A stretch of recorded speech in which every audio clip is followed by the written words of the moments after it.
21শে জুলাই তৃণমূল কংগ্রেসের শহীদ সমাবেশ শহর কলকাতায়। ধর্মতলার শহীদ স্মরণের সভার দিকেই তাকিয়ে গোটা রাজ্য। জোর কদমে চলছে সভার প্রস্তুতি। শহর জুড়ে জোরদার নিরাপত্তা। এই আবহে দিন দুই আগে থেকেই একাধিক জেলা থেকে হাজার হাজার মানুষ এসেছেন শহর কলকাতায়।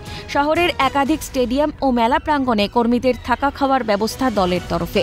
শহীদ স্মরণের জনসভার শেষ মুহূর্তের প্রস্তুতি সরেজমিনে খতিয়ে দেখলেন দলীয় নেতৃত্ব। উত্তর ও দক্ষিণ দিনাজপুর, মালদা থেকে হাজার হাজার দলীয় কর্মীরা ট্রেনে চেপে আসেন কলকাতায়। শিয়ালদা স্টেশন থেকে আশ্রয় শিবিরে যাওয়ার জন্য ছিল একাধিক সরকারি বাস। মালদার কর্মীদের সঙ্গে নিয়ে গীতাঞ্জলি স্টেডিয়াম আশ্রয় শিবিরে পৌঁছন সাংসদ মৌসম বেনজির নূর। আসন্ন বিধানসভা নির্বাচনে উত্তরবঙ্গে উঠবে সবুজ ঝড়। বিরোধীদের কোনো চিহ্ন থাকবে না, আশাবাদী তৃণমূল সাংসদ। দুই দিনাজপুর থেকেও আসা কর্মীদের নিয়ে যাওয়া হয় সেন্ট্রাল পার্কে।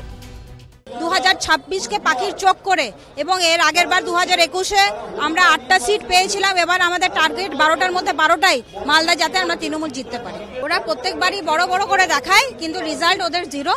আমাদের এবার রেজাল্ট খুবই ভালো হবে, আমরা চারিদিকে সাড়া পাচ্ছি। পার্লামেন্ট ইলেকশনে বিজেপি ভালো রেজাল্ট কিন্তু উত্তরবঙ্গতে করে নেই। এইবার বিধানসভাতে প্রত্যেকটা বিধানসভা তৃণমূল কংগ্রেসই জিতবে।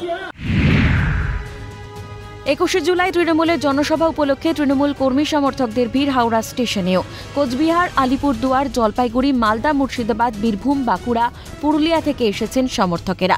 হাওড়া স্টেশনের ফেরিঘাটের সামনে তৈরি হয় অভ্যর্থনা মঞ্চ। সমর্থকদের জন্য বাড়ানো হয় লঞ্চ সার্ভিস।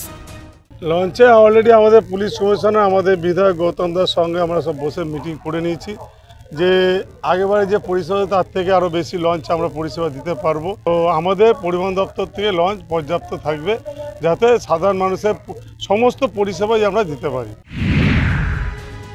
উত্তর হাওড়া তৃণমূল কংগ্রেসের বিধায়ক তথা হাওড়া সদরে তৃণমূল কংগ্রেসের সভাপতি গৌতম চৌধুরীর উদ্যোগে শ্যাম গার্ডেনে বিভিন্ন জেলা থেকে আসা তৃণমূল কর্মী সমর্থকদের জন্য থাকা খাওয়ার ব্যবস্থা।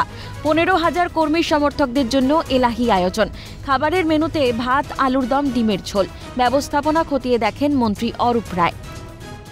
কোনো কারো অসুবিধা হবে না এবং সেই সঙ্গে সাধারণ মানুষ যারা আম পাবলিক তাদেরও যাতে কোনো অসুবিধা হয় সেদিকেও লক্ষ্য রেখে মাননীয় নেত্রীর নির্দেশ, সেদিকেও লক্ষ্য রেখে তাদের যাতে কোনো অসুবিধা নয় সেদিকে আমরা বিশেষ নজর দিয়েছি। এখানে 18 থেকে 20,000 মানুষ, এখানে খাওয়া থাকার ব্যবস্থা আমরা করেছি। আমরা বলি যে দেখুন, এটা আমাদের কাছে একটা সেবা।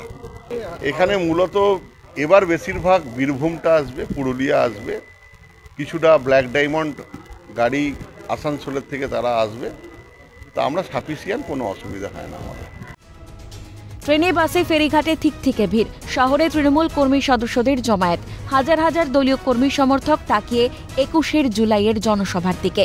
26-এর ভোটযুদ্ধের প্রাক্কালে দলনেত্রীর দেওয়া নির্দেশ মাফিক এগিয়ে চলার অঙ্গীকার প্রত্যেকের। সদল বলে থাকছেন দলের দেওয়া ক্যাম্পেই।